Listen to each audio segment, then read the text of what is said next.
இஸ்ரா மிஅராஜ் செல்வதற்காக ஜிப்ரீல் அலைஹிஸ்ஸலாம் கொண்டு வந்து ஸல்லல்லாஹு அலைஹி வஸல்லம் உடைய நெஞ்சை பிளந்து இதயத்தை வெளியே எடுத்தார். சகோதரர்களே, ஜிப்ரீல் அலைஹிஸ்ஸலாத்துடைய கையில் தங்க தட்டு இருந்தது. இது புகாரியில் வரக்கூடிய ஹதீஸ், யாரும் சந்தேகப்படக்கூடாது. அந்த தட்டில் ஈமான் இருந்தது, அந்த தட்டில் அறிவு ஞானம் இருந்தது, அந்த தட்டில் ஜம்சம் தண்ணீர் இருந்தது. இந்த மூன்று பொருட்களையும் கொண்டு வந்து ஜிப்ரீல் அலைஹிஸ்ஸலாம் மலக்குமார்களின் பிரசிடென்ட், மலக்குமார்களின் ஜனாதிபதி, நபிமார்களின் ஜனாதிபதி கோஆபரேஷன் செய்கிறார். தண்ணீருக்கெல்லாம் ஜனாதிபதியாகிய, தண்ணீருக்கெல்லாம் தலைவனாகிய ஜம்சம் தண்ணீரின் மூலம் ஸல்லல்லாஹு அலைஹி வஸல்லம் உடைய ஹார்ட்டை கழுவி, இதயத்தை கழுவி, அந்த இதயத்தில் ஜிப்ரீல் அலைஹிஸ்ஸலாம் ஈமானையும் அறிவு ஞானத்தையும் கொட்டினார். கொட்டி நிறைத்து ஜிப்ரீல் அலைஹிஸ்ஸலாம் மீண்டும் வைத்து தைத்தார். சகோதரர்களே, பார்த்தார்கள் ஸல்லல்லாஹு அலைஹி வஸல்லம், ஒரு வாகனம் ரெடியாக இருக்கிறது, ஒரு வாகனம் ரெடியாக இருக்கிறது. புராக் என்ற வாகனம் கழுதையை விட கொஞ்சம் பெரியது. கோவேறு கழுதை போனியை விட கொஞ்சம் சிறியது. புராக் அரபியில் பருக் என்றால் மின்னலுக்கு சொல்வார்கள். மின்னலை போல அந்த வாகனம் பல பலவென்று மின்னிக் கொண்டிருந்தது. ஸல்லல்லாஹு அலைஹி வஸல்லமை ஜிப்ரீல் அலைஹிஸ்ஸலாம் அந்த புராக்கில் ஏற்றினார்கள். சகோதரர்களே, புராக்கில் ஏற்றி ஒரு மாதம் பிரயாணம் செய்ய வேண்டிய அந்த காலத்தில் பலஸ்தீனுக்கு, மக்காவில் இருந்து மதீனாவில் இருந்து ஒரு மாதம் போவார்கள் பலஸ்தீனுக்கு. ஒரு இரவில் ஹஜரத் ஜிப்ரீல் அலைஹிஸ்ஸலாம் ஸல்லல்லாஹு அலைஹி வஸல்லமை அந்த பலஸ்தீனுக்கு கொண்டு போனார். சகோதரர்களே, ஸல்லல்லாஹு அலைஹி வஸல்லம் தன்னுடைய புராக் என்ற வாகனத்தை ஒரு இடத்தில் கட்டினார்கள். இன்றைக்கும் மஸ்ஜிதுல் அக்ஸாவில் ஸல்லல்லாஹு அலைஹி வஸல்லம் புராக் வாகனத்தை கட்டிய இடத்துக்கு மஸ்ஜிதுல் புராக் என்பதாக பெயர் இருக்கிறது. அதில் நாயகம் கட்டிய வளையம் என்பதாகவும் வரலாற்று ஆசிரியர்கள் அடையாளப்படுத்தி காட்டுகிறார்கள். அந்த இடத்தில் வாகனத்தை கட்டி வைத்துவிட்டு ஸல்லல்லாஹு அலைஹி வஸல்லம் பார்க்கிறார்கள், ஆதம் அலைஹிஸ்ஸலாம் தொடக்கம் உலகத்தில் கடைசியாக வந்த ஈசா அலைஹிஸ்ஸலாம் வரைக்கும் மஸ்ஜிதுல் அக்ஸாவில் நாயகத்தை எதிர்பார்த்து காத்து கொண்டிருக்கிறார்கள். சகோதரர்களே, ஜிப்ரீல் அலைஹிஸ்ஸலாம் ஸல்லல்லாஹு அலைஹி வஸல்லமை முற்படுத்தினார். ஸல்லல்லாஹு அலைஹி வஸல்லம் எல்லா நபிமார்களுக்கும் இமாமாக நின்று தொழுகை நடத்தினார். தொழுகை நடத்திவிட்டு ஒரு பாறை இருக்கிறது அந்த மஸ்ஜிதுல் அக்ஸாவில். அந்த பாறையை சுற்றிதான் இப்போது காத்தாங்குடியில கட்டிக்கிறாங்களே, அதை போல ஒரு பள்ளி பலஸ்தீன்ல இருக்குது. அந்த பள்ளி மஸ்ஜிதுல் அக்ஸாவல்ல, அந்த பள்ளிக்கு பேரு குப்பத்து ஸஹ்ரா, dome of the rock. Dome of the rock, ராக்னு சொன்னா பாறை. அந்த பாறை காத்தாங்குடியில பாறை இல்ல, பலஸ்தீன்ல போய் பார்த்தீங்கன்னா அந்த பள்ளிக்குள்ள பெரிய பாறை இருக்கு. என்ன பாறை? அந்த பாறையில இருந்துதான் ஸல்லல்லாஹு அலைஹி வஸல்லம் வானலோகத்தை நோக்கி உயர்த்தப்பட்டார்கள். சகோதரர்களே, அல்லாஹ் அதை பார்க்கிற பாக்கியத்தை நமக்கு எல்லாம் தரணும். அந்த பலஸ்தீன் மக்களுக்கு அல்லாஹ் விடிவு காலத்தை கொடுக்கணும் என்பதாக இந்த மிம்பர்ல நான் துஆ செய்கிறேன். போனா முதலாவது வானம் வந்தது. சகோதரர்களே, வானத்துடைய கதவிடம் போய் நின்று ஸல்லல்லாஹு அலைஹி வஸல்லமும் ஜிப்ரீல் அலைஹிஸ்ஸலாமும் நின்றார்கள். வானத்துடைய கதவு திறக்கப்பட்டது. பார்த்தால் முதலாவது வானத்தில் ஆதம் அலைஹிஸ்ஸலாம் இருந்தார். சொன்னார், மர்ஹபன் பிபினி ஸாலிஹ் வன்னபி ஸாலிஹ், சாலிஹான நபியே, என்ற சாலிஹான மகனே முஹம்மதே ஸல்லல்லாஹு அலைஹி வஸல்லம், வாருங்கள் வாருங்கள், உங்களுடைய வரவு நல்வரவாகட்டும். அப்பதான் வாப்பாவை முதலா பார்க்கறாங்க ஸல்லல்லாஹு அலைஹி வஸல்லம். அவருக்கு மட்டுமல்ல, முழு உலகத்துடைய தகப்பன் முதலாவது வானத்தில் இன்றைக்கும் இருக்கிறார். அவரை சந்தித்து விட்டு இரண்டாவது வானத்துக்கு போனார்கள் ஸல்லல்லாஹு அலைஹி வஸல்லம். அங்கே இரண்டு தியாகிகள், முதலாவது ஈசா அலைஹிஸ்ஸலாம், இரண்டாவது யஹ்யா அலைஹிஸ்ஸலாம். மர்ஹபன் பின் நபி ஸாலிஹ், சாலிஹான முஹம்மத் ஸல்லல்லாஹு அலைஹி வஸல்லம், வாங்க வாங்க, வரவேற்பு. வானலோகத்துல வரவேற்பு. மேராஜுக்கு முன்னால, இஸ்ராவுக்கு முன்னால ஸல்லல்லாஹு அலைஹி வஸல்லமுக்கு துனியால கல்லால் அடிக்கப்பட்டது. முதலாவது சோதனை, ஹதீஜா நாயகி மௌத்தாகினார், வலது கை உடைஞ்ச மாதிரி. ஸல்லல்லாஹு அலைஹி வஸல்லம் மாத்திரம் அன்று அனுமதி கொடுத்திருந்தால் ஜிப்ரீல் அலைஹிஸ்ஸலாம் மக்காவுடைய மலைகளுக்கு மத்தியில தாயிஃப் நகரத்தை போட்டு நெசுக்கி இருப்பான். இப்படி எல்லாம் கஷ்டப்பட்டு ஸல்லல்லாஹு அலைஹி வஸல்லமுக்கு அல்லாஹ் கொடுத்த பரிசு தான் இந்த மிஅராஜ். யா ரசூலல்லாஹ், எனக்காக இவ்வளோ கஷ்டப்படுறீங்களா? எனக்காக இவ்வளோ தியாகமா? சரி, என்ன சந்திக்க ரெடியாகுங்க. நீங்க என்ன சந்திக்க ரெடியாகுங்க?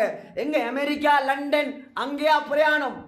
7வது வானத்தை தாண்டி உலக வரலாற்றில் யாரும் போகாத, யாரும் போக முடியாத பிரயாணம் முஹம்மது ஸல்லல்லாஹு அலைஹி வஸல்லம் போய் வந்தார்.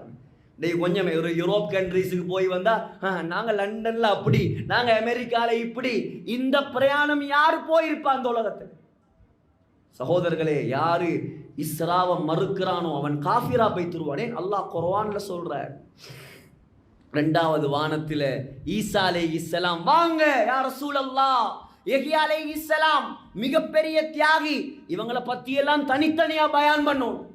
உயர்ந்த நபிமார்கள் இவங்கெல்லாம், பெரிய வரலாறு இவங்களோட வரலாறுகள், முஸ்லிம்களுக்கு தெரியாத வரலாறு. 3வது வானத்துக்கு போனா பார்த்தாங்க ஸல்லல்லாஹு அலைஹி வஸல்லம் உலகத்துல பாதி பேருடைய அழகு ஒருத்தருக்கு மாத்திரம் கொடுக்கப்பட்ட ஒருவர் இருக்கிறார். யோசிச்சு பாருங்க, உலகத்துல பாதி அழகு அல்லாஹ் ஒரு ஆளுக்கு கொடுத்தா எப்படி இருக்கும்? கொஞ்சம் கிரீமை பூசிட்டு படுற பாடி இவங்க. சகோதரர்களே, உலகத்துடைய பாதி பேருடைய அழகு. லகது ஊதிய ஷத்ரல் ஹுஸ்ன். ஹஜ்ரத் யூசுப் அலைஹிஸ்ஸலாம் அப்படி ஒரு அழகு உலகத்தில் இல்லை. அந்த யூசுப் அலைஹிஸ்ஸலாம், வாங்க யா ரசூலல்லாஹ், வரவேற்பு. 4வது வானத்துக்கு போனா அங்கே இத்ரீஸ் அலைஹிஸ்ஸலாம், வாங்க யா ரசூலல்லாஹ். 5வது வானத்துக்கு போனா ஹாரூன் அலைஹிஸ்ஸலாம், மூசா நபியுடைய நானா, வரவேற்பு. வானம் வானமா நபிக்கு வரவேற்பு. உலகத்துல தீன சொன்னா அடிப்பான், நல்லதை சொன்னா நீங்க நினைக்கிறீங்களா எல்லாரும் நல்ல பயான்? யாருக்கு பயான் ஒத்து வரலையோ, யாருடைய வாழ்க்கையில இல்லாத விஷயம் இங்க பேசப்படுவதோ அவன் ஏசிட்டு போவான். மார்க்கத்தை யாராவது எடுத்து நடந்தா அவங்கள குறையா பார்ப்பாங்க, தீனோட வாழ்ந்தா குறையா பார்ப்பாங்க, ஏதாவது சொல்லுவாங்க. எல்லாரும் வரவேற்பு கொடுக்க மாட்டாங்க. உலகத்துல வரவேற்பு கொடுப்பான் அல்லாஹ். உலகத்துல தீனோட வாழுங்க, அல்லாஹ்வுக்காக வாழுங்க, யாருக்காகவும் வாழாதீங்க. சகோதரர்களே, 5வது வானத்துல ஹாரூன் அலைஹிஸ்ஸலாம், வாங்க யா ரசூலல்லாஹ். 6வது வானத்துக்கு போனா அங்கே அல்லாஹ் 136 இடங்கள்ல குர்ஆன்ல பேர் சொன்ன ஒரே நபி, வகல்லமல்லாஹு மூஸா தக்லீமா. மூஸா அலைஹிஸ்ஸலாம் இருக்கிறார், வாங்க யா ரசூலல்லாஹ். அவங்க தான் எங்களோட இறக்கப்பட்டவர். 7வது வானத்துக்கு போனா ஒரு பிரம்மாண்டமான பள்ளிவாசல் காபத்துல்லாவுக்கு நேராக. சகோதரர்களே, எப்படி உலகத்துல காபா இருக்கிறதோ அதே போல காபாவுக்கு நேராக 7வது வானத்தில் ஒரு பள்ளி இருக்குது. அதுதான் பைத்துல் மாமூர். வத்தூர் வகிதாபின் மஸ்தூர் ஃபீ ரக்கிம் மன்ஷூர் வல் பைத்தில் மாமூர். சொன்னாங்க ஸல்லல்லாஹு அலைஹி வஸல்லம், ஒவ்வொரு நாளும் 70,000 மலக்குமார் அந்த பள்ளிக்குள்ள போறாங்களாம். போற யாரும் திரும்பி வரலையா? எப்படி பள்ளி அறியும்? எப்படி பள்ளி அறியும்? காபாலேயே 20 லட்சம் பேர் தொழலாம் காபால. அப்ப அந்த பள்ளி எப்படி இருக்கும்? கியாமத்து நாள் வரைக்கும் 70,000 மலக்குமார் ஒவ்வொரு நாளும் போய்கிட்டே இருக்கிறாங்க. சுபஹானல்லாஹ். அந்த 7வது வானத்துல வரவேற்பு கொடுத்தது யார்? ஒரு மனிதர், ஒரு நபி. அந்த பைத்துல் மாமூர் பள்ளிவாசலில் சாய்ந்து கொண்டிருக்கிறார். அவரை சுத்தி முஸ்லிம்களுடைய, அந்நியர்களுடைய மௌத்தா போன சின்ன பிள்ளைகள் எல்லாம் சுத்தி வந்து கொண்டிருக்கிறார். யார் அந்த நபி? அவர்தான் இப்ராஹிம் அலைஹிஸ்ஸலாம். அதுக்கு பின்னால் சகோதரர்களே, சொர்க்கம் நரகம் எல்லாம் பார்த்துவிட்டு ஸல்லல்லாஹு அலைஹி வஸல்லமை ஜிப்ரீல் அலைஹிஸ்ஸலாம் 7வது வானத்துடைய போர்டருக்கு கொண்டு போனான். 7வது வானத்துடைய போர்டர் உலகத்துடைய போர்டர் அல்ல, 7வது வானத்துடைய போர்டர். இந்த சிதறத்தில் முன்தஹா இந்தஹா ஜன்னத்துல் மஅவா. அந்த 7வது வானத்துடைய போர்டர்ல தான் அல்லாஹ் மஅவா என்ற சொர்க்கத்தை அல்லாஹ் படைத்து வைத்திருக்கிறான். அந்த 7வது வானத்துடைய போர்டர்ல தான் அல்லாஹ் ஒரு பெரிய இலந்தை மரத்தை நாட்டி வைத்திருக்கிறான்.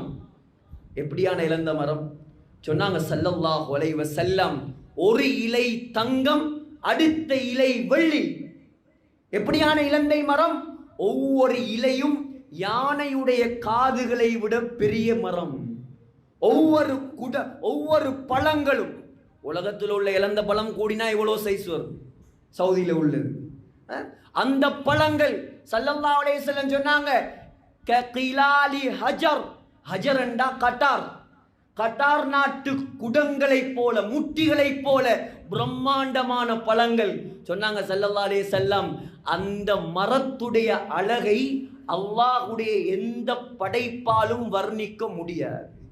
அவ்வளவு அழகான மரத்தை அல்லாஹ் 7வது வானத்தில் நாட்டி வைத்திருக்கிறான். சொன்னாங்க 4 ஆறுகள், 4 நதிகளை அந்த மரத்துக்கு கீழே நான் கண்டேன். அதுல 2 நதியை அல்லாஹ் இந்த உலகத்தில் ஓட விட்டு கொண்டிருக்கிறான். முதலாவது நதிதான் ஃபிரௌன் அழிந்த நைல் நதி.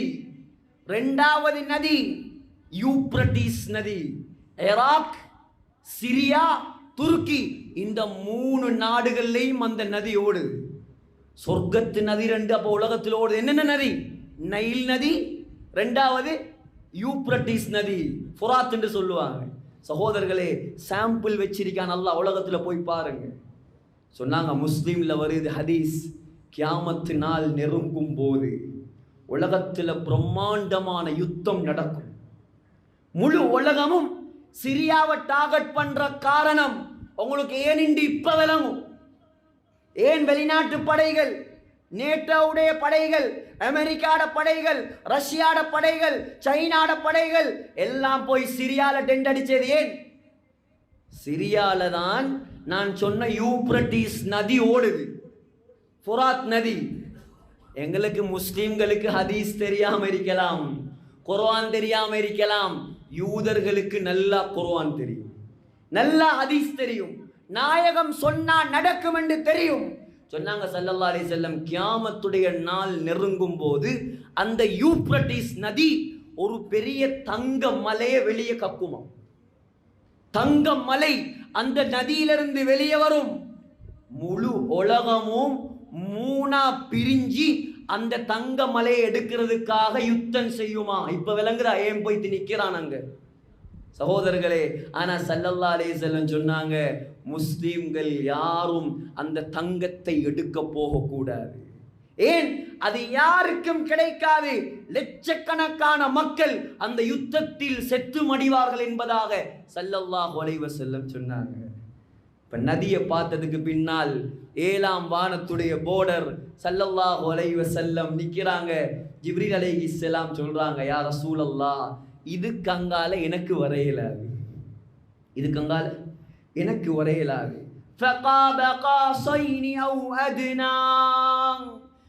சொன்னாங்க ஜிப்ரீல், ஏன் வரையலா? அல்லாவுக்கும் எனக்கும் யா ரசூலல்லாஹ் 70 பிரைட் ஸ்கிரீன் அல்லாஹ் போட்டு வச்சிருக்கிறான். 70 ஒளி திரைகளை அல்லாஹ் போட்டு வச்சிருக்கிறான். ஜிப்ரீல் அலைஹிஸ்ஸலாம் சாதாரண ஆளா? 600 ரெக்கைகள்.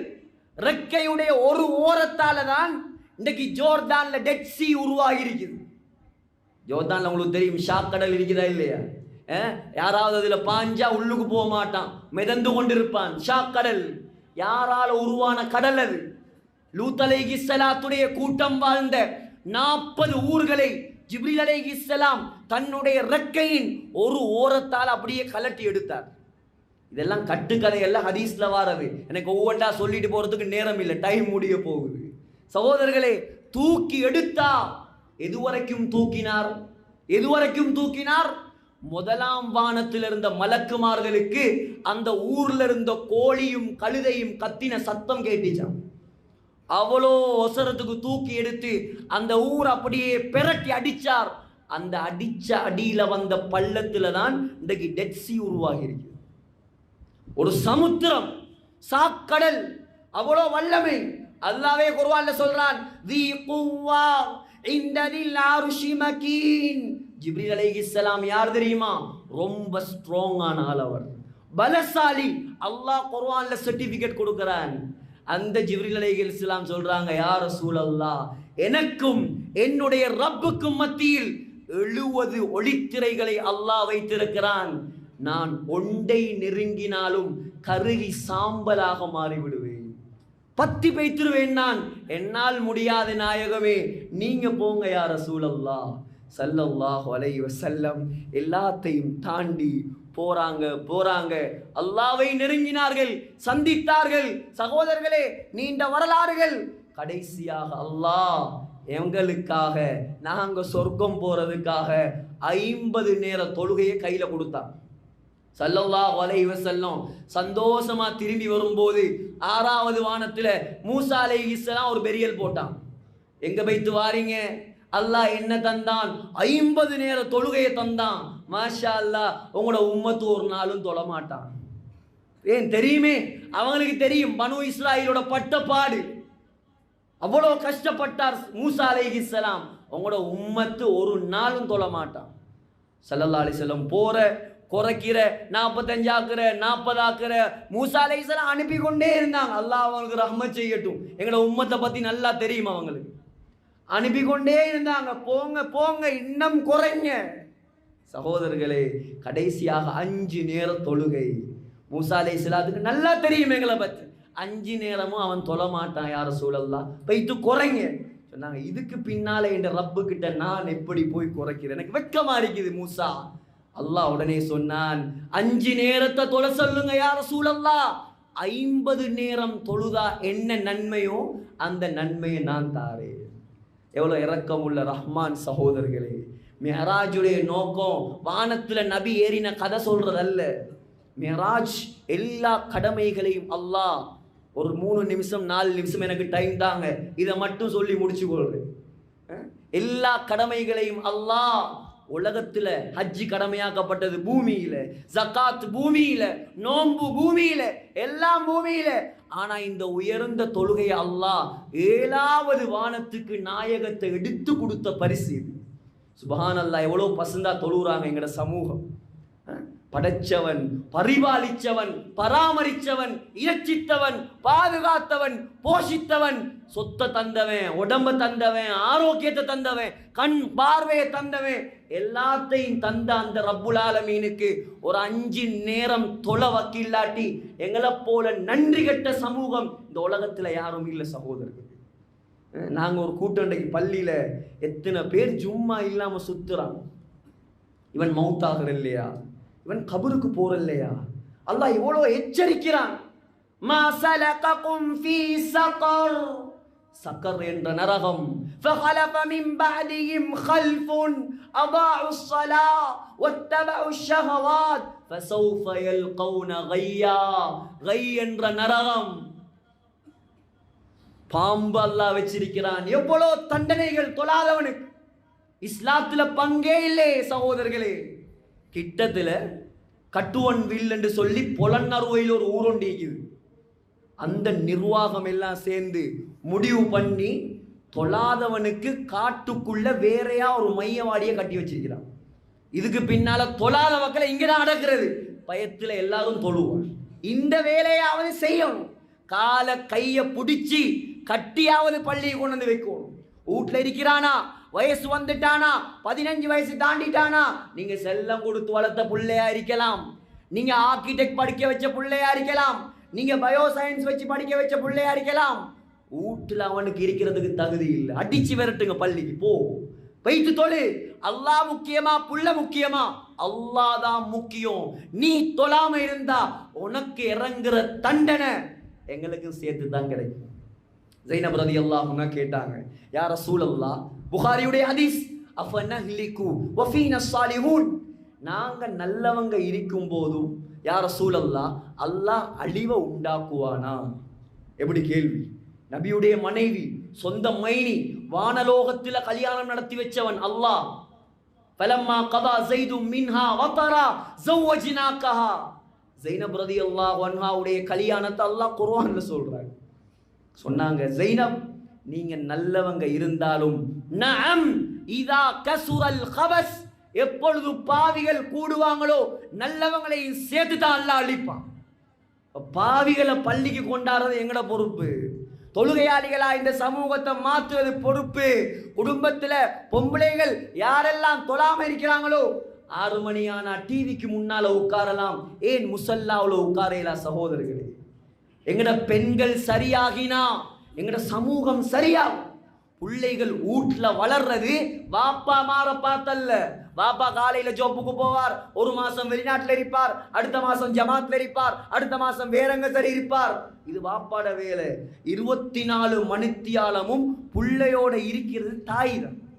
அந்த தாய் தொழுதா தான் புள்ள தொழும், தாய் குர்ஆன் ஓதினா தான் புள்ள குர்ஆன் ஓதும், தாய் டிவிக்கு முன்னால உட்கார்ந்தா புள்ள ஸ்மார்ட் போன் எடுத்துட்டு ரூமுக்குள்ள உட்காரும். இதுதான் ரியாலிட்டி. எந்த வீட்டில் தொழுகை இல்லையோ, எந்த வீட்டில் டிவி பார்க்குற பழக்கம், படம் பார்க்குற பழக்கம், நாடகம் பார்க்குற பழக்கம், அந்த வீட்டில் பிள்ளைகள் சாலிகான பிள்ளைகளாக உருவாகாது. எழுதி வச்சுக்கோங்க. நாங்கள் மௌத்தாக வந்தவங்க, கபருக்கு ரெடியாக வேண்டியவங்க, கியாமத் நாள் அல்லாஹ்வை சந்திக்க வேண்டியவங்க, மஅவா என்ற சொர்க்கத்தை பார்க்க வேண்டியவங்க, சித்ரத்துல் முன்தஹாவை பார்க்க வேண்டியவங்க. உலகத்தில் அல்லாஹ்வை பார்க்காம 30 வருஷம் 40 வருஷம் 50 வருஷம் அமல் செஞ்சிருக்கிறோம். அந்த ரப்ப நாங்க கண்டது இல்லையே சகோதரர்களே. அவனை பார்க்கணுமே. தொழாதவனுக்கு அல்லாஹ்வை பார்க்க இயலாது, தொழுகை இல்லாதவனுக்கு அல்லாஹ்வை பார்க்க இயலாது. வய்யகாதுல் லதீன கஃபரு ويوم يكشف عن ساق ويدعون إلى السجود فلا يستطيعون. உலகத்தில் சொர்க்கத்தில் அல்லாஹ்வை கண்ட உடனே சொர்க்கவாசிகள் எல்லாம் சுஜூதுல விழுவாங்க. உலகத்தில் அல்லாஹ்வுக்கு சுஜூது செய்யாதவன், தொழாதவன், அல்லாஹ்வுடைய கட்டளைகளை மதிக்காதவன் சுஜூது செய்ய பார்ப்பான். அல்லாஹ் தொழாதவர்களுடைய முதுகுகளை எல்லாம் பலகையா மாற்றுவான். உடம்ப வளர்க்கேலாது, முதுக வளர்க்கேலாது. உலகத்தில் வளைஞ்சி எழும்பினாத்தான் அங்க வளைக்கலாம். உலகத்தில் யாரையும் ஏமாத்தலாம், படைச்ச ரப்புல் ஆலமீனை ஏமாத்தேலாது. இன்னல்லாஹ கான அலைக்கும் ரகீபா. பள்ளி சிசிடிவிக்கு டோர்ச் அடிச்சிட்டு களவெடுத்துட்டு போகலாம். ஆனா அல்லாஹ் சொல்றான், ஏண்ட சிசிடிவி, ஏண்ட கண்காணிப்பு, எந்த டோர்ச்சும் அங்க வேலைக்கு ஆகாது. என்னுடைய பார்வையை விட்டும் யாரும் மறையலாது. இங்க அரமணித்தியாலமா நான் என்ன பேசினேன், என்ன கொத்துபா ஓதினேன், அடுத்த கிழமை உங்களுக்கும் ஞாபகம் இருக்காது, எனக்கு ஞாபகம் இருக்காது.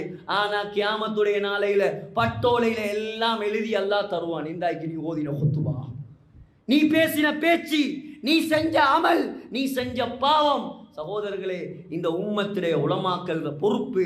அதுக்காகத்தான் கோபத்தில் கத்துறதல்ல, இரக்கத்தில் கத்துறது. இரக்கத்தில் கத்துறது. ஸல்லல்லாஹு அலைஹி வஸல்லம் தன்னுடைய மனைவியை பார்த்து விபச்சாரி என்று சொன்ன முனாஃபிக் கூட நரகம் போறத விரும்பல். ஆயிஷா நாயகி விபச்சாரி என்று சொன்ன அப்துல்லா, அவனுக்கு தண்ட உடுப்பை கலட்டி கொடுத்தாங்க, அவன் சொர்க்கம் போகும். கபர்ல இறங்கினாங்க, தொலை தக்பீர் கட்டினாங்க. உமர் ரலியல்லாஹு அன்ஹு பிடிச்சிருத்தாங்க, யாருக்கு தொழுவிக்க போறீங்க யா ரசூலல்லாஹ்? அவ்வளோ இறக்கம். எந்த சமூகம் நரகம் போகப்படாது.